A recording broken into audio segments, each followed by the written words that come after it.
읽습니다. 남편이 아내에 대한 지식은 아내는 연약한 그리심을 알아야 할 것과 괴롭게 하지 말고 지극히 사랑해야 한다는 것이다. 그리스도가 교회의 머리가 되심 같이 남편은 아내의 머리가 되어 천국 가는 동행자가 되어 주어야 할 책임이 있다. 연약한 그릇이기 때문에 도와주고 위로하고 주어야 한다. 희노애락의 감정이 예민한 것이 아내이므로 외로워하고 유혹에 빠지기 쉽다. 아내는 연약한 그릇이기 때문에 특별히 관심을 두어 사랑하되 괴롭게 하지 말아야 한다. 가정의 불화로 인한 난폭한 언사와 행동으로 아내를 괴롭히는 가정은 평화는 도모할 수가 없다. 넘겨서요. 남편은 범사에 아내에게 본을 보여야 한다. 남편은 아내를 사랑하되 육적 생활만 아니라 하나님의 진리를 맡은 청지기로서 몸사에 본을 보여야 한다.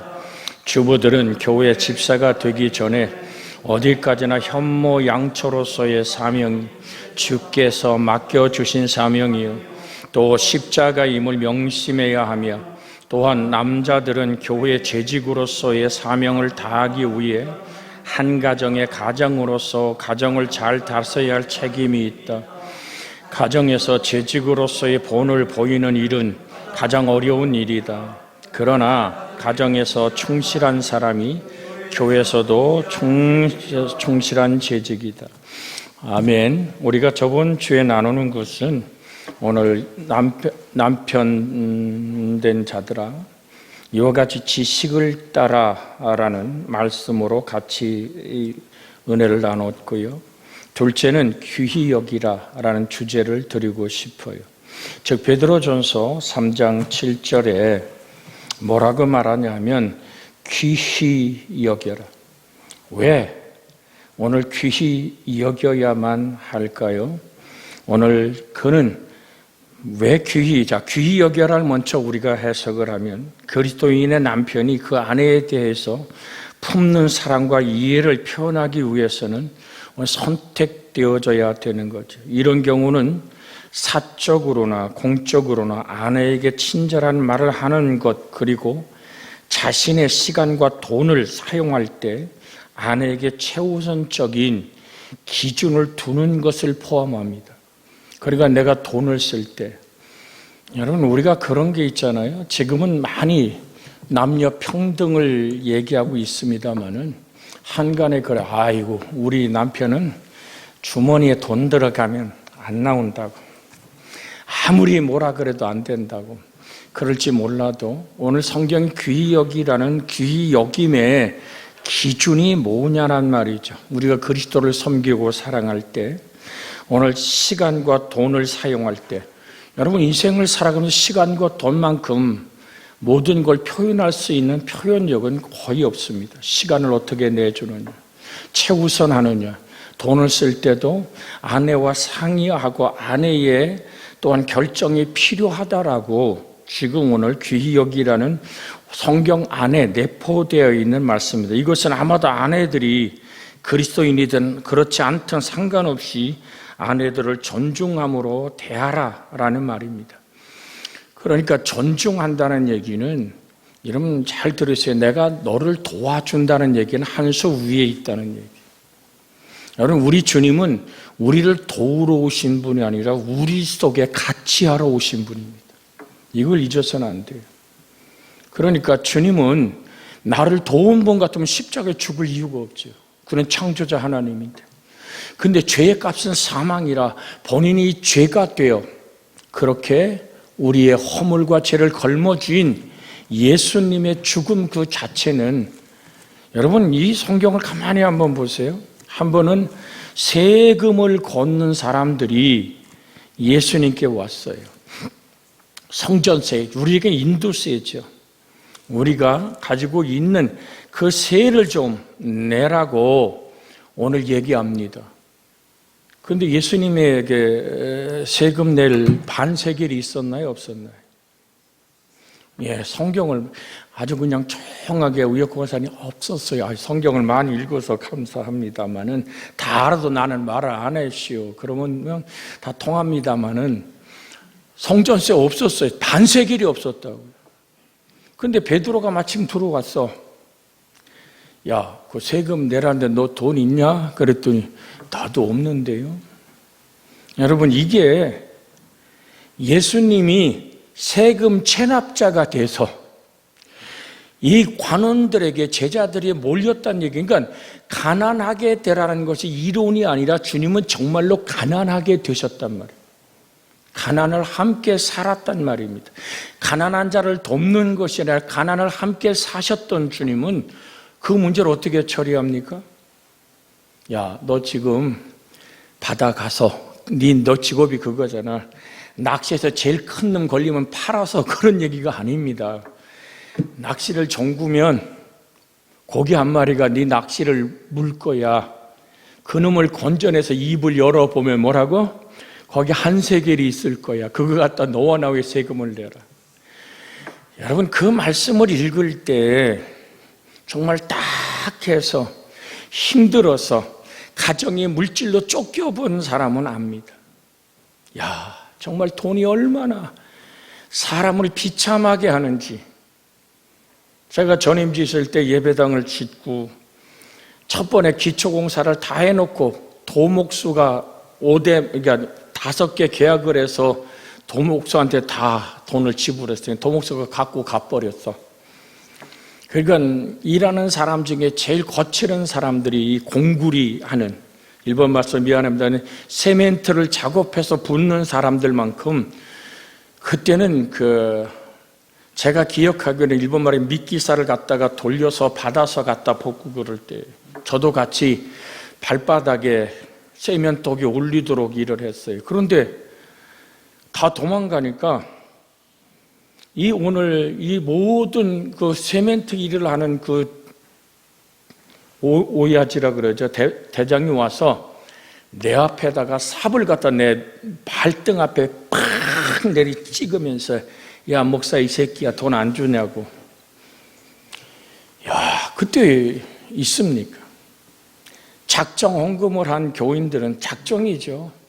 다 도망가 버리고, 교회가 어려울 때 함께 하는 사람은 홀로 사는, 지금도 내가 아버지 나라 갔습니다만 애들 데리고 혼자 사는 우리 최동순 그때 집사였어요.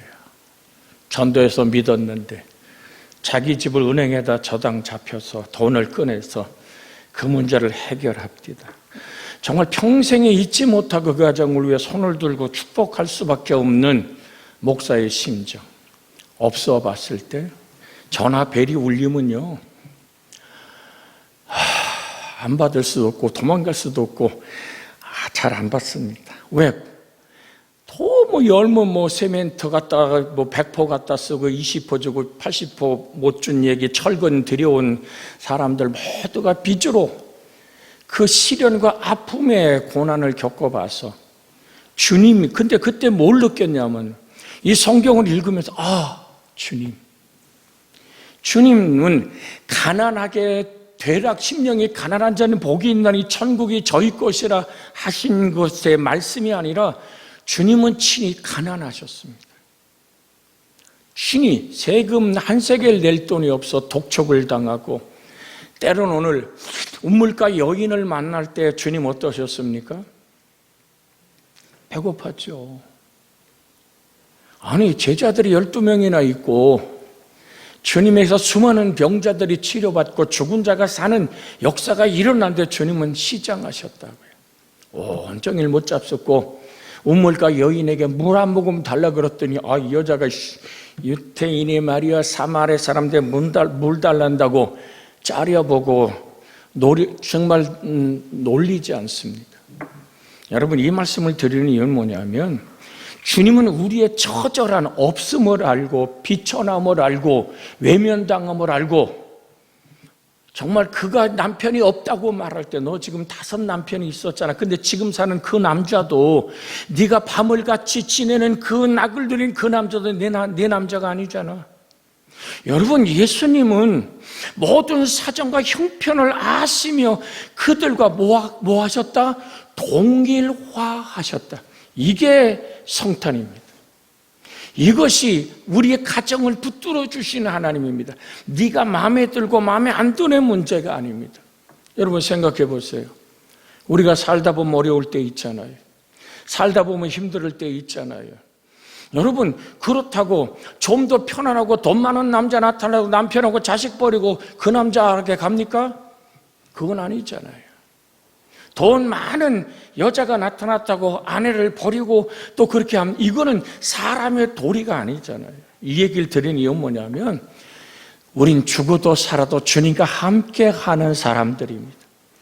자, 우리 옆에 사람 인사합니다. 주님은 우리와 동행하러 오셨습니다.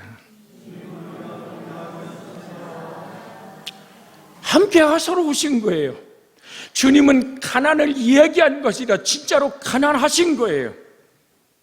보세요. 요셉이 일찍 세상 떴죠. 예수님의 젖동생들 줄줄이 있죠. 예수님이 30세에 공생애가 살기 전까지 그는 정말로 외로운 어미와 힘없는 동생들을 향해 거두기에서 야사에 보면 예수님에 관한 그런 요세푸스나 그 모든 역사학자들에 보면 예수님이 말 구유를 잘 깎으셨대. 그러니까 큰 목소리도 아니고 허들에 일하는 그 삶의 무게와 아픔을 느끼신 분이 살아내신 분이 주님이라고요. 여러분 잊지 않기를 원합니다. 하나님은 그렇게 우리를 사랑하십니다. 이 얘기를 왜 드리냐면 우리 한번 같이 합니다. 하나님이 짝지어 주신 것을 사람이 나누지 못할지니라. 여러분 있는 모습 그대로 있던 없던 배웠던 안 배웠던 건강하던 병들던 하나님의 하나됨의 가정에서 우리는 서로 어떻게 하라? 귀히 여겨라. 얘기하려고 주 예수의 모습을 보고 함께 했었던 모습을 우린 나누고 있습니다. 십자가의 나무에 달려서 밑에 서 있는 어머니 마리아를 쳐다보던 주님의 마음은 어떨까요? 그래서 사도 요한에게 부탁하는 거예요.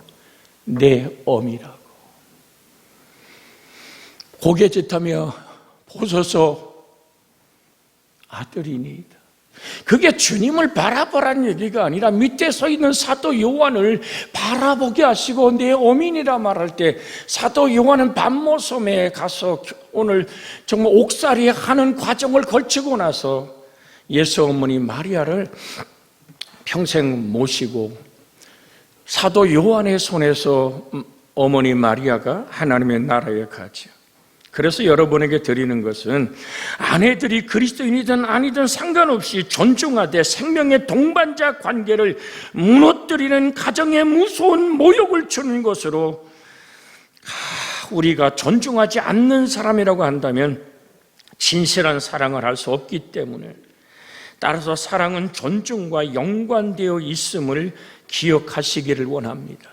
항상 못났든 잘났든 건강하든 무지하든 지혜롭든 하나님이 짝지어 주신 이 아름다운 오늘 모습 속에서 주의 평강이 있기를 원합니다. 참으로 우리가 나이 들어가면서 우리 교우들의 가정 걸음을 보면요, 왜 여자들이 나이가 많아지면 남성 호르몬이 막 사선한다 그랬잖아요. 그러니까 우리 연세든 우리 권사님들, 오늘 우리 집사님들을 보면 여자들은 걸음이 막 당당해요. 용감하게 걸어. 근데 가만히 보면 아니 우리 남자 동네는 조신하게 걸어요. 남자가 이렇게 용감하게, 나는 우리 용장로님이 용감하게 걷는 모습을 내가 못 본 것 같아. 그렇다고 우리 박경수 권사님이 당당하게 지배하고 산다는 얘기가 아니라 우리의 모습이 그렇단 말이야. 그러니까 저도 가만히 보면 괜히 우리 집사람이 이런 건 아니지 않냐고 싸우는 게 아니에요. 그런데 옛날에 이랬는데 지금은 이게 안 돼요, 이렇게. 근데 이게 나이 들어가면서 바뀌는 것 같아. 우리 지금 전명석 권사님 옳다고 그러니까 우리 이재천 장로님도 권사님 앞에서는 몸에 기죽어 사는지 몰라. 우리가 이렇게 드리고 싶은 얘기가 뭐냐면 서로 존중하자. 이해가 되시면 하면, 왜 서로가 존중해서 살아도 아까운 세월입니다. 그래서 다시 한번 우리가 말씀을 같이 나눕니다. 존중하는 삶을 살아서 갑시다. 시작. 그럼 왜 존중해야 되냐? 첫째가 뭐냐면, 저는 더 연약한 그릇이라 그랬어요. 이 단어는 남편의 아내가 모두 육체적으로 연약한 존재라는 것을 암시해 줍니다. 우리가 연약한 그릇이다. 힘이 없어지잖아. 힘 있을 때 보면 나 우리 윤전사 이제 같이 이렇게 늘 같이 지나는데 계단 올 때 급하게 올라가면 계단을 2개씩 확 올라가. 가보면 예석이도 2개씩 내렸대요. 그래서 내가 뒤에서 야, 젊음이 좋다 합니다만은 우리가 나이 들어가고 마음이 부딪히고 깨지다 보면 연약해져. 그래서 항상 가정의 평화를 위해서 우리가 유지할 게 뭐냐면, 내 남편은, 내 아내는 연약하다. 왜 하나도 아멘은 아니요. 내 남편은 연약하다. 내가 우리 장건사님 아멘은 지켜보고 있었어요. 그러니까 우리가 무슨 얘기를 하냐면, 우리가 항상 연약한 모습, 그게 들어와야 서로를 존중할 수 있다는 얘기를 지금 성경적으로 말씀을 드립니다. 그러니까 그릇이란 말은 흔히 질그릇을 가리키는 말인데, 의례적으로 인간의 몸은 나타날 때 질그릇 같다 그럽니다. 즉 하나님께서 모든 사람, 즉 남자와 여자를 창조하신 사실을 생각나게 하죠. 흙으로 짓고 그 코에 뭐를 불어넣었다? 생기를 불어넣으니 사람이 생명이 되었다. 그래서 우리는 질그릇입니다. 항상 잊지 않기를 부탁을 드립니다. 더 연약한 그릇인 까닭에를 의역하면 더 연약한 몸을 지닌 존재인 까닭에 자기 아내를 존중하라, 남편을 존중하라, 남편이 태어난 본성대로 자기 아내를 대하지 않도록 주의를 기울여야 된다라고 그 당시의 모습으로 해석을 해놨어요. 그러니까 대한민국도 이 아시아권이 거의 가부장적이잖아요. 그게 무슨 얘기예요? 남존여비라는 생각이 그 얘기하면 지금 돌맞습니다. 남자는 존귀하고 여자는 비천하다는 옛 어른들의 이것은 이미 지나가 버린 세대고, 우리는 항상 동등한 하나님의 사랑과 은혜 안에 살아갈 수 있기를 주의 이름으로 부탁을 드립니다. 연약함을 내포하고 있습니다. 그에 따라서 이해하고 보호해 주라고 권면하고 있습니다. 여성은 결혼 생활에 있어 권위, 권면 이런 모든 것에서 약자다. 그래서 우리는 항상 보호받고 사랑받는데 너무 나만을 보호해달라 그러면 또 문제가 생깁니다. 서로가 합력하여 주부의 뜻을 이루기를 주의 이름으로 부탁을 드립니다. 제가 많이 듣는 소리가 참 우리 가정에 우리 집사람 나보고 보면 아니 그게 안 보이냐고. 아니 마당에 뭐고 이렇게 가정생활 하는데 눈에 안 보이냐고. 저 솔직히 강단에서 얘기하면 안 보여. 솔직히 모르겠어. 알면은 하지. 그런데 그게 내일 같질 않어. 그러면 아내가 볼 때는 이것 정도는 조금, 그러니까 이게 이제 우리가 햇빛 난다고 이제 교회 안에 있는 이제 화분을 이렇게 내놨어. 근데 들어갈 때 야, 그 화분 좀 이렇게 같이 들여놓자. 그건 보여. 내가 교회 거는 보여. 그래서 우리 같이 해서 다 들여놨는데 사택에 이제 들어가다 보니까 꽃이 이제 화분 몇 개를 문 밖에 내놨어. 내가 들어가면서 이거 화분 밖에 내놨네. 밤이면 추워져. 그게 내가 할 일 같이 느껴지면 내가 들여놨겠지. 그 말을 안 했겠지. 근데 이게 여러분 이 얘기를 왜 하냐면 남편이 몰라서 아내를 무시해서 못하는 게 아니라 정말 아내가 몰라서 무시해서 안 하는 게 아니라 아직도 잘 모른다. 아멘 하나도 안 하시는데 이 얘기가 얼마나 힘든 줄 압니까? 그러니까 서로 같이 합니다. 멀리 오해하지 말고 가까이 이해하자. 예, 그럴 때 가정에 뭐가 생겨요? 평화가 생겨. 그때 집사람 입이 대빨 나와가지고 나는 그 말할 때 들여놓을 줄 알았지. 아이고 밤 해가 졌는데 안 들여놨네. 그랬어. 그리고 나서 우리가 느끼는 게 뭡니까? 서로가 서로를 바라보며 주의 은혜를, 정말 미리 하나님 앞에 떠나간 남편이 있고 아내가 있을 때 그 빈자리는 항상 느껴집니다. 그때 내가 왜 그랬을까? 그때 이것도 해주고 저것도 해줬는데, 그러니까 떠나고 나면 좋은 것만 기억된대. 그리고 속색이던 것은 아이고 석훈이네 좋겠다 그러지만 아쉽고 허전한 것만 남아. 그래서 우리는 함께 살아가는 공동체 안에서, 믿음 안에서, 가정 안에서 서로 연약한 그릇이다 존중하며 살아갈 수 있기를 주의 이름으로 부탁을 드립니다. 생명의 은혜를 함께 이어받은 자라고 성경은 말합니다. 생명은 그리스도로부터 말미암아 하나님께 함께하는 영원한 삶을 얘기합니다. 따라서 마지막 날에 유업으로 받게 될 은혜 곧 생명입니다. 영생, 저 영광스러운 하나님의 생명을 하나님이 작정하고 주셨단 말이죠. 그러니까 우리가 늘 얘기하지만 우리 허일범 집사님이 창세전에 선택되기 전에, 선택될 때 이미 허시명 자는 이영옥 권사님을 통해서 이 땅에 나올 것을 하나님 뭐 하셨다? 예정하셨다. 그럼 얼마나 귀한 거예요. 그러니까 이게요, 우리 부부를 하나님이 세우셔서 내 사랑스러운 아들이 이 땅에 태어나기 전에 벌써 창세전에 선택하신 하나님, 그러면 가정은 누가 만든 거예요? 하나님이 창조하신 거예요. 그래서 귀한 거예요. 하나님, 내 자녀들이 이 땅에 올 때 그렇게 이제 하나님의 나라에 가 있는 남편이든 아내든 그와 나를 짝지어서 내 자녀들이 태어나게 하신 하나님, 내 가정을 만드신 하나님, 그러니까 생명을 함께 주신 하나님께 생명이란 하나의 원인 때문에 깊이 감사할 수 있는 여러분과 제가 되기를 주의 이름으로 부탁을 드립니다. 그러면 조금 이제 건너뛰어서 자, 뭐 하라고? 너희 기도가 막히지 아니하게 하려 함이라 그랬어요.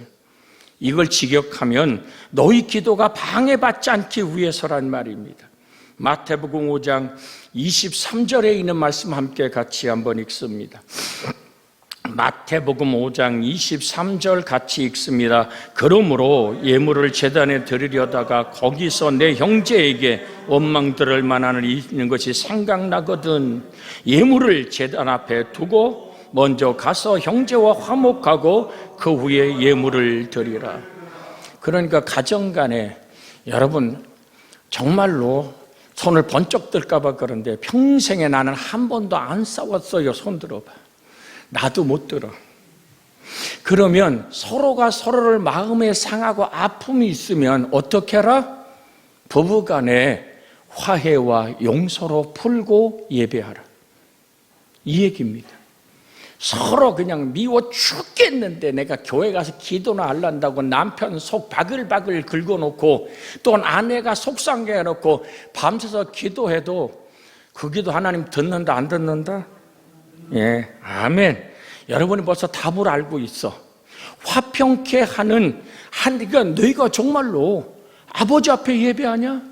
그런데 남편과 아내의 사이에서 그렇게 더 아픔과 눈물을 흘리게 하며 아버지 앞에 예배하기 전에 뭐 해라? 가서 풀고 화목케 하고 주의 거룩한 용서가 있어야 된다고 말합니다. 마태복음 6장 12절에 주님 뭐라고 가르쳤습니까? 이렇게 말합니다. 마태복음 6장 12절에 우리가 우리에게 죄 지은 자를 사하여 준 것 같이 우리의 죄를 사하여 주옵시고.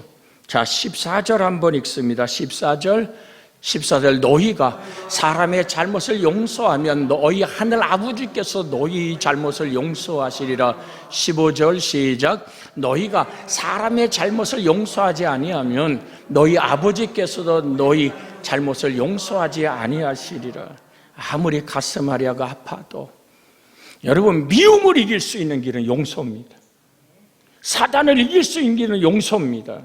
용서만큼 사단이 두려워하는 단어도 없습니다.